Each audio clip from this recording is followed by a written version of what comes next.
Namimili ka na ba ng alahas, ginto, pilak?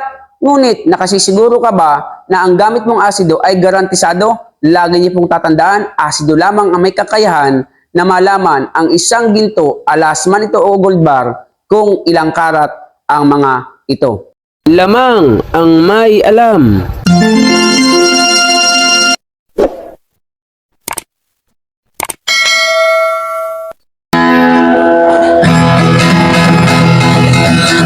Ginto, pilak, ang trabaho ko. Pag pilatis ng ginto, eksperto ko. Magandang panahon po sa inyo mga kaibigan ko. Dito po sa ating channel, More Than Treasures. Kumusta po muli kayo? Nawain nasa mabuti kayong kalagayan at lagi pong ligtas sa anumang sakit at karamdaman.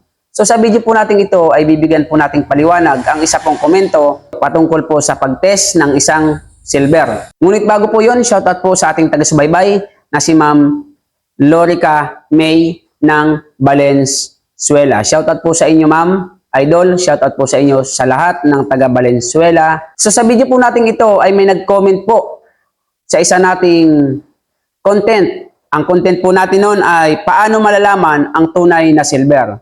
So tinuro ko po doon kung paano mag-test ng tunay na silver. At may nag-commento nga po, may nag-comment na isa. Ang sabi niya po ay ganito: nag-test ako ng silver coin, di naman nawala sa 18K acid. Mukhang baliktad ah. So nag-test daw po siya ng silver na coin. Ikinuskus niya po sa bato, tapos pinatakan niya po ng asido, hindi daw po nabura yung silver sa asido na pang 18K.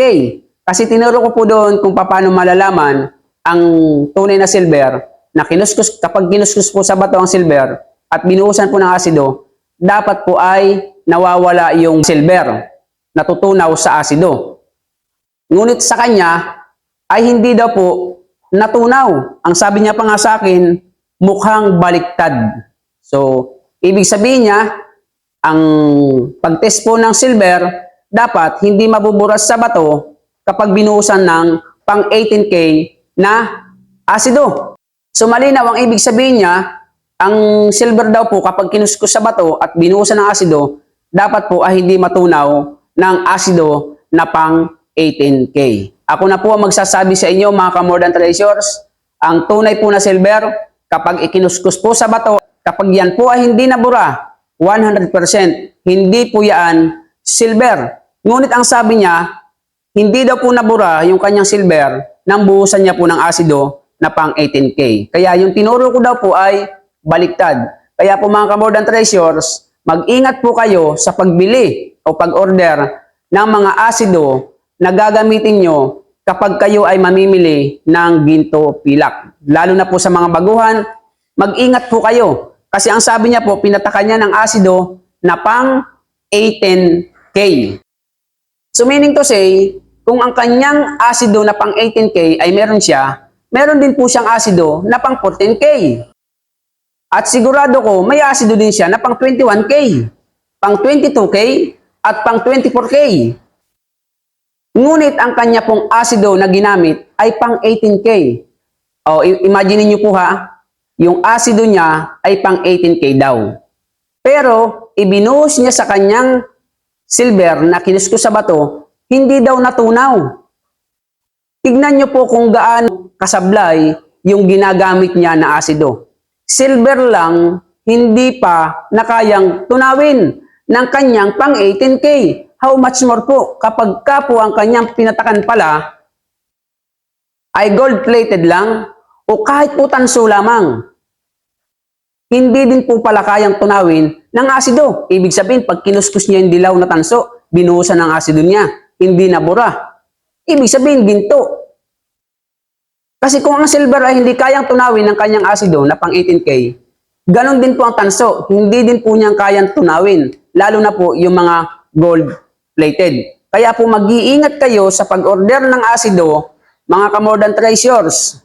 Mag-iingat po kayo kasi marami pong lumalabas ngayong asido.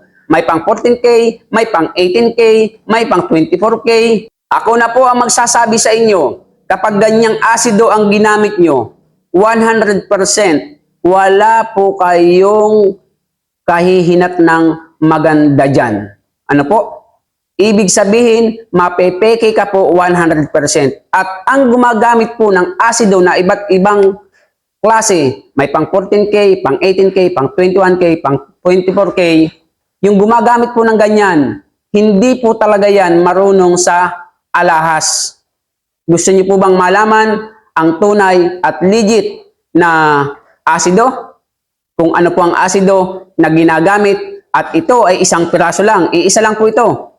Pero kapag ang iyong alas na hawak ay 24K, 22K, 21K, 18K, pababa, silver, platinum, palladium, rhodium, lahat po ng precious metal, sa iisang asido, kaya niya pong alamin kung ano po yan. At isa lamang po ang asidong yan. Yan po yung ginagamit ng mga alaherong eksperto. Ito po yan. Nag-iisa lamang po yan. At sisiguraduhin ko po sa inyo, sa maraming lumalabas ngayon na pang iba't ibang karat, ito lamang po ang katapat nila. Ito po ang pinakamagaling pumilatis ng iba't ibang klase ng ginto at mga precious metal. Kaya nga po, may nagchat sa akin, umorder, nagalit. Bakit daw mas mahal ang ating asido? Kasi mahal po talaga ang bili ko ng bato. Ang mahal po nun. Kasi isang set po, kapag ako ay kumukuha, isang set. So isang set ko din po ibibigay. Ang sabi, ang mahal daw. Doon daw po sa kanyang in-orderan online, hindi ko nababanggitin ang pangalan, ay 250 lang. So ibig sabihin, murang-mura po yung kanyang asido. Kapag ganyan po ang binili mo na asido, yung kumakalat sa online, murang-mura. Sisiguraduhin ko sa iyo, pag namili ka ng alahas, mapapamura ka sa galit. Bakit? I-silver nga lang, di kahit tunawin eh. Hindi lalo na yung mga gold-plated. Ano? Eh kapag hindi natunaw, iisipin mo ginto kasi dilaw, pero tanso lang yun. Kasi hindi nga kayang tunawin. Ultimo silver, hindi kayang tunawin. Kaya kapag mura, mapapamura ka talaga.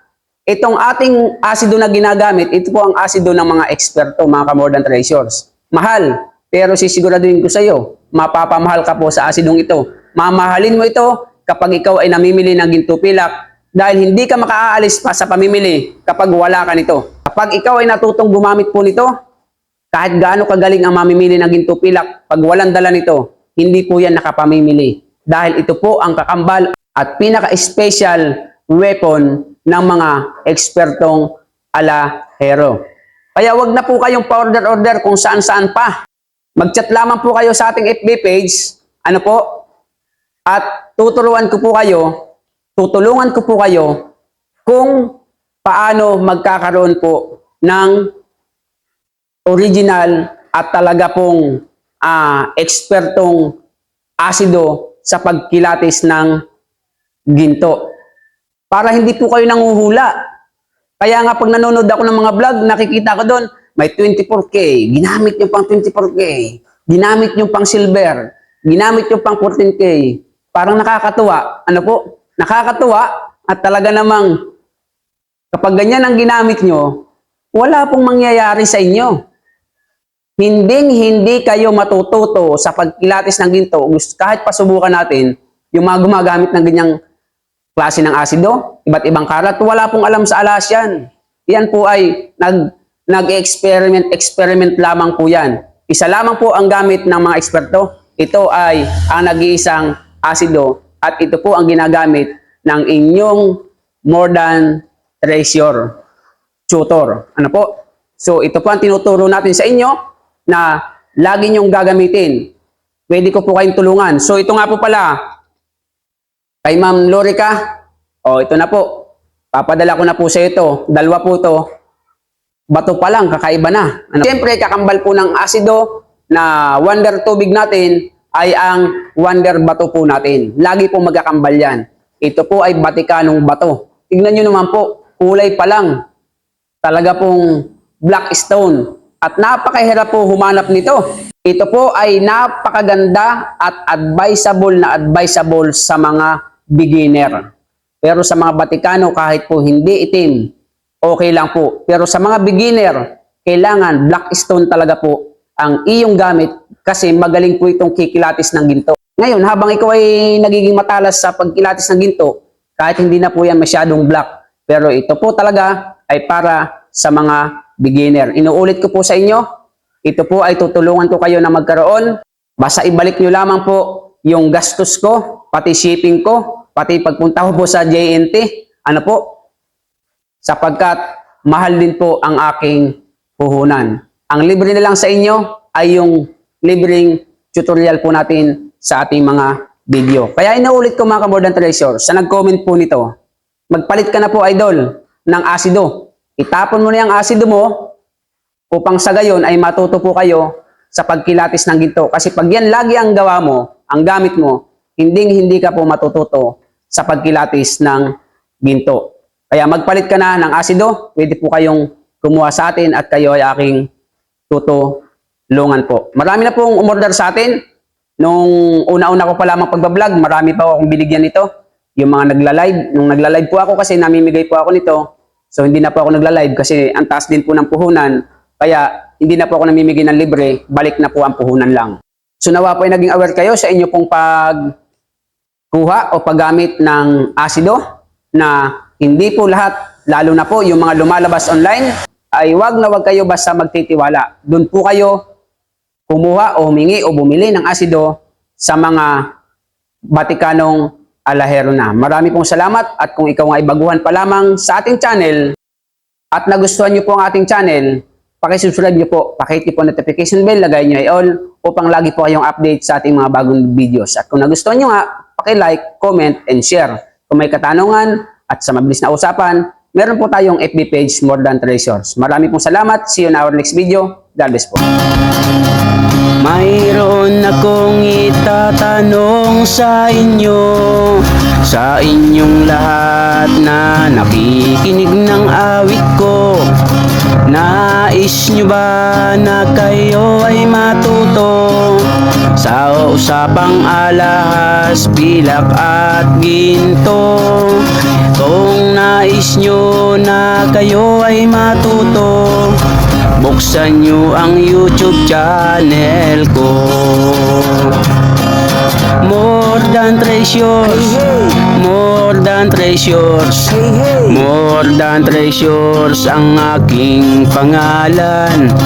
More Than Treasures, More Than Treasures, More Than Treasures. Lamang ang may alam. More Than Treasures, More Than Treasures, More Than Treasures ang aking pangalan. More Than Treasures, More Than Treasures, More Than Treasures. Lamang ang may alam. Lamang ang may alam.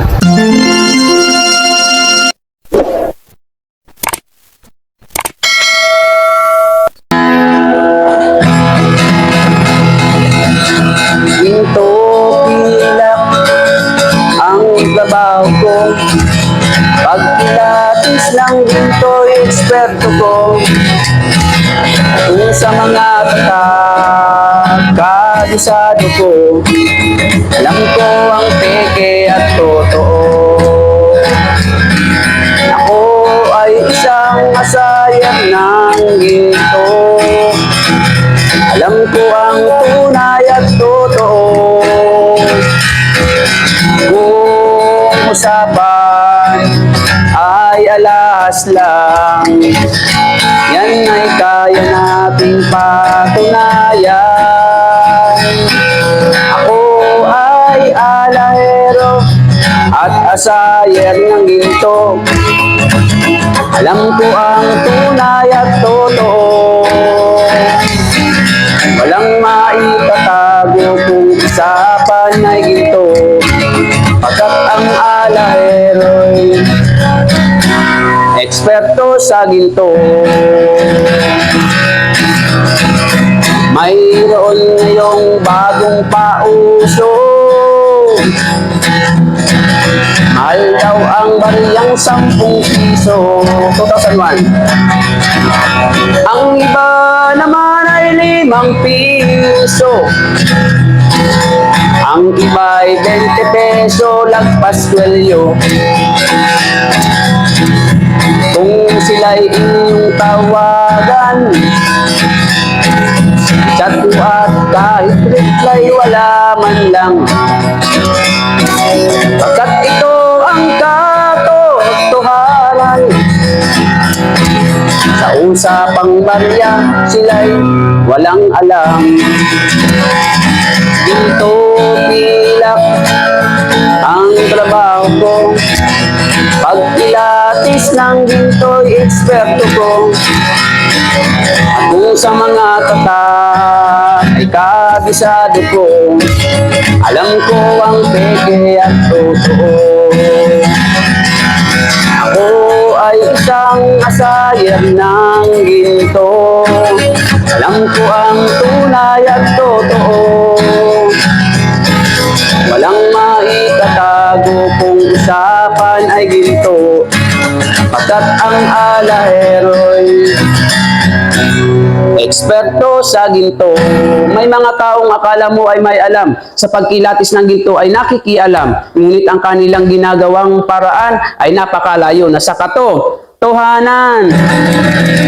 Ginto pilak ang trabaho ko, pag pilatis ng ginto'y eksperto ko. Kung sa mga tatak ay kabisado ko, alam ko ang peke at totoo. Ako ay isang asayer ng ginto, alam ko ang tunay at totoo. Kung usapan ay alahas lang, yan ay kaya nating patunayan. Ako ay alahero at asayer ng ginto, alam ko ang tunay at totoo.